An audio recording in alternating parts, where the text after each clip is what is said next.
You know the feeling when you wake up knowing that you have a mountain of studying to do, but you just lie there, paralyzed. That's not laziness. That's your executive function, crashing even before the day started. Most people think the solution is to just set an alarm for earlier, or just try harder. But it's not. In this video, I'll break down the done by 10 a.m. strategy, adapted specifically for ADHDers like myself, showing you how to hack your dopamine so you can finish the hardest work first before lunch without the burnout. Hey, my name is Alanud, and it's great to be here with you today. If you have been on YouTube recently, you have been seeing the YouTube videos where it's like, wake up at 5 a.m. videos. You know the ones. They wake up, they drink the bloom juice, and they meditate for an hour and write a novel before even the sun rises. And if you have ADHD, trying to copy that usually ends in a disaster. I didn't find out that I had ADHD till a couple of years ago, probably like a lot of you. And looking back at my first years in college, I was trying to just brute force everything. I was just trying to study, just trying to take the basic toxic productivity advices and trying to just apply it to myself. I was trying to stick myself to the neurotypical box, setting 10 alarms or just brute force my productivity. But what ends up happening by 10 a.m., I would have done nothing, and I was just tired and exhausted. For us, morning is not just a time of day. It's a massive transition. For ADHD brains, time doesn't really work for us. We deal with time blindness, where we don't know what time is or what we're supposed to do something. And we have severe issues with task initiation. So when we wake up with a huge list of to do, we have to do the MCAT, we have to study for this, or we have to do that, or we have to do the lab report, or submit the volunteering application. We just end up shutting down because our brain sees a mountain and is like, oop, I don't want to do that anymore. I am so overwhelmed. So today we are flipping that script. The everything done by 10 a.m. strategy I want to share isn't about waking up before the birds even wake up. It's about energy management. We're going to learn 3 specific strategies that will hack your dopamine production. 1, regulation over rushing. 2, dopamine priming. 3, visual scaffolding. It makes sense, right? If we can get these 3 things right, you can finish your most critical and most important high stress work by mid-morning. It's great and awesome, and everybody wants to do that. So let's start with phase 1. Regulation. This sounds counterintuitive. I know when you're a pre-med studying organic chemistry or having an exam coming up, every bone in your body screams, let's rush. Let's do this right now. We have to do this right now. What? I only have 3 days to study. Well, what do I do? So you end up grabbing your phone, you check your emails, you get your Anki set, you get those textbooks and notebooks, and your heart starts racing. You know what that feeling is? It's cortisol. You're going into your flight or fight mode. And here's the problem. When you're in your fight mode, our prefrontal cortex shuts down. The part where it's responsible for decision making, problem solving, planning, all of the function that makes us human just shuts down. And we go to our lizard brain, as I call it. So you're trying to be productive while you're getting chased by a lion. It doesn't work like that. Your brain is not working like that. So when you're chased by a lion, your brain just shuts down and is like, let's focus on just getting away from the lion. We don't have to do math while we're running away from a lion. So why are we using that part of our brain? So you rush, you're doing that. And when you're just chemically stopping your brain from actually being able to study, you're not gonna end up studying those complex topics because your brain is not primed for it. You are just trying to start a car in 4th gear and it's not gonna work. We have to slow down before we speed up. For this done by 10 a.m. strategy, your first 30 minutes, strictly no work. Don't open your book, don't look at your phone, don't do anything. Okay, maybe look at TikToks, that's fine. But don't work, do not work. And also when you're on TikTok, watch fucking cat videos. Don't watch politics or something that will piss you off. Just don't let cortisol rush into your body. This is your buffer. I want you to try something different tomorrow. When you wake up, do not check your phone or watch cat videos, I don't know. And do not look at your study guide. Instead, try a low dopamine regulation. Go to the bathroom, pee, I don't know, do whatever you do in the morning, brush your teeth, and then go and drink a cold glass of water. I like cold just because I like cold, so it doesn't matter. Just drink a glass of water. And then step outside, just in the sun, just to tell your body, oh, it's morning. You have to wake up. Excuse me, wake up. We need to go do our thing, you know? So you can do that. And also you can just move around and just try to get flowing your body. If you're just telling your body, we're waking up, you're signaling to your nervous system, we are safe. We are in control. We're just starting our day. Think of it like an archer. If an archer just runs up and throws an arrow, it goes nowhere. They have to stop, they have to stand still, and they have to pull back slowly to build that potential energy. And then they release. That's how we're gonna be regulating our morning. We're gonna be pulling back slowly so we can release that energy into our studying. If you skip this because you don't have the time, I guarantee you, you will spend the next 3 hours not doing anything. Trust me, I've been there, done that.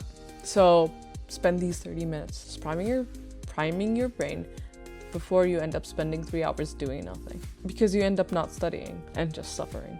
2, okay, so now you're regulated, you're awake. So now we actually have to do work now.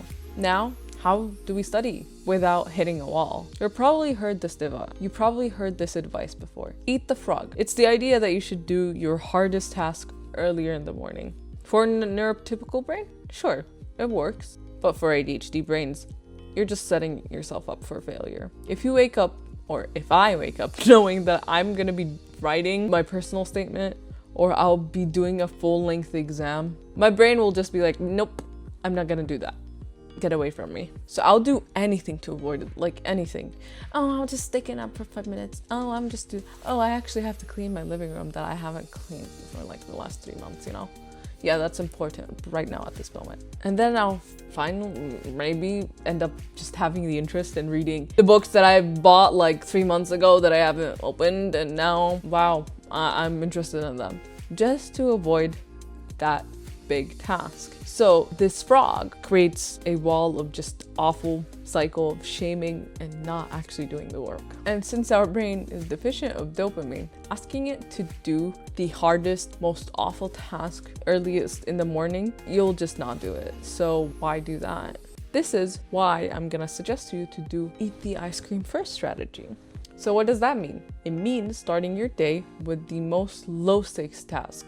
You have that 5-minute email that you have been procrastinating for like the past 5 months on writing. Write it and send it. Easy. 5 minutes, not even 5 minutes, and just do that. You're giving your brain that small rewards from those small tasks, and you're getting dopamine. You're like getting this tank, you're like filling up a tank with like water or oil or whatever you fill up your tank with, and you're filling more and more. With every task, you're filling more till you have a full tank. And then what do? You do that harder task, the task you have been avoiding for like 3 months now. So for someone like me, what does ice cream look like? Or what are my examples of ice cream? So like, I watch a 10-minute YouTube video about medicine that I really enjoy or really like. There's this guy that has a lot of case studies. I watch that first in the morning. Or I do a speed run of the 15 flashcards that I have finished last night. Or I'll just fiddle with stuff in my setup. Like, it doesn't matter. You just have to start with these small tasks first. You're tricking your brain into productivity mode. You're forcing the car to start. You're letting it just roll down the hill to start the engine turning without using up gas. And then you just spend 20 to 30 minutes here, just trying to enjoy it. It feels like cheating, but it's actually just neurology. You're building up the neurochemistry to be able to do that huge task that you have been avoiding. This sprint. Now we enter the final phase. It's roughly around 8:30 to 9. We're gonna say that you woke up at 7 or 7:30, and you have been doing 30 minutes of just trying to get ready and 30 minutes of dopamine and trying to just doing small tasks. You're now regulated and you're primed with the dopamine in your tank. So what do we do now? We tackle the frog, but we have to do it carefully because of time blindness. A lot of us have a really, really hard time actually noticing time and understanding when I'm supposed to do something or not do something. It's like we can't really visualize time as the sense of a normal person can. Like, we think we have plenty of time studying, not like this amount of hours, and then we end up drifting. We end up just hyper focusing on tiny details, or it's like building the website even before establishing the business. So you end up losing the bigger picture. You end up losing the goal of the task you're doing. So what do you have to do? You have to externalize time. You have to put it somewhere not in your brain, somewhere in front of you, somewhere that you can see, somewhere you can take it out from your head and put it right there. You leak it out. So for this done by 10 a.m. sprint, I love using visual timers. What do I mean by that? I mean like a study with me video that has a huge ass timer, like this big, saying it's 10:15 right now. Or if you don't want to do a study with me video, just those old alarm clocks, you know, the ones that like have red, I don't know, red numbers, just that. Or maybe just use your phone, prompt it up on something and let it, like if you put your phone on the side and turn it off, it just does the timer thing. So do that. Why does this work? Because now time is physical. It's not an abstract concept anymore. It's something that you can actually see. So set a timer for 60 or 90 minutes, and that's your deep work container. That's when you just do deep work. Because you already had your ice cream, your brain is already ready to focus. You can just commit to this block, the 60-minute block. You can tell yourself, I'm doing organic chemistry till the timer goes out. Or another thing I really like is ice in like a see-through cup and just see it melt. And when it's done melting, that's when you're done. Another thing, candles. Like there's candles that are already pre-made for a certain amount of time, like, and just use that. It's gonna burn out. Or you can see how long it actually takes for one to burn out and then just use that for your studying later down the line. And it just helps visualize time. It helps keep in track what's going on. This also works because it creates a sense of urgency, but it's healthy. It's not inducing the cortisol. It's just an urgency of like, I have to do the work before the candle burns out or before the timer goes out. But it's not like it's urgent that your life depends on it. So it's like a game. Can you finish this section before the candle burns out? This works for ADHD brains because we have an interest-based nervous system, which I talked about in my last video, but we also respond very well to immediate consequences because, you know, this time endpoint time thing we created, it makes us like feel like there is a responsibility for us to actually finish it. It promises your brain that the suffering will end when the timer runs out or when the candle burns. So when the timer hits 10 a.m., just stop. Even if you actually haven't finished, just stop. Just stop working. Stop working now. You just validate what you did. You're telling your brain, good job, you've done a lot of work. Now you're gonna rest. You've already stepped in the arena and you've already fought. You have to rest. You have to lick your wounds before going back into the fight. Look, I'll be honest here. The goal of finishing everything before 10 a.m. isn't about finishing your whole medical degree before 10 a.m. That's just not realistic. That's 12 years. You can't finish that in 2 hours. The goal is to protect your peace. If you can slow down, regulate, build momentum with the fun stuff, and use visual timers to do the hard stuff, you might find that by 10 a.m. you've already done 2 hours of good quality work. And for us, 2 hours of focused, regulated work is worth 10 times more than 20 hours just scrambling, anxiously scrambling. Because you walk away from your desk knowing that you're a winner, not a failure. You get to carry that success with you and build trust in yourself. Hopefully you can use these strategies, put them into practice, and make a change. Make a difference in the world. It's not always going to be perfect, and I always say this in the end of my videos. It's not gonna be perfect. You're gonna fail sometimes. I fail all the time, and it's a struggle.